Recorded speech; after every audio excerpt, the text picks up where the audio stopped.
Hey guys, ఎలా ఉన్నారు? Welcome back to restricted visibility part 2 video.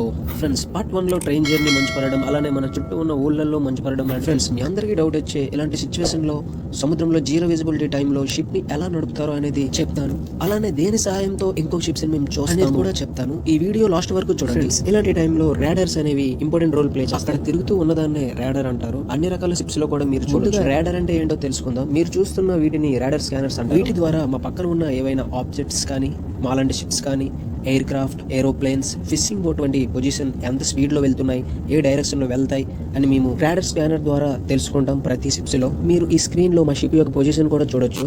చూసారు, ప్లస్ లా కనిపిస్తుంది కదా, అదే మా షిప్. అలానే మీ సైడ్ కి చూసినట్లయితే వేరే షిప్స్ కూడా మీరు ఇలా మన చుట్టుపక్కల సముద్రం వాతావరణం ఎలా ఉన్నా సరే టీవీలో కనిపిస్తున్న ఈ రాడర్ సహాయంతో. అలానే మీరు స్క్రీన్ సైడ్ కి చూసినట్లయితే ఇవి వేరే షిప్ యొక్క target, direction, speed, range, positions, ఇలానే మన షిప్ కూడా చూడొచ్చు. ఈ విధంగా రాడర్స్ ఈ షిప్పింగ్ ఫీల్డ్ లో చాలా ఉపయోగపడతాయి. మన రాడర్ అబ్రివేషన్ వచ్చి రేడియో డిటెక్షన్ అండ్ ర్యాంకింగ్. చూసారు కదా ఫ్రెండ్స్, ఈ వీడియో మొత్తానికి. ఈ ఇన్ఫర్మేషన్ మీకు నచ్చితే లైక్ చేయండి. మరికొన్ని ఎక్విప్మెంట్స్ కోసం పార్ట్ 3 లో తెలుసుకుందాం. See you on part 3 guys. Signing off. Bye bye.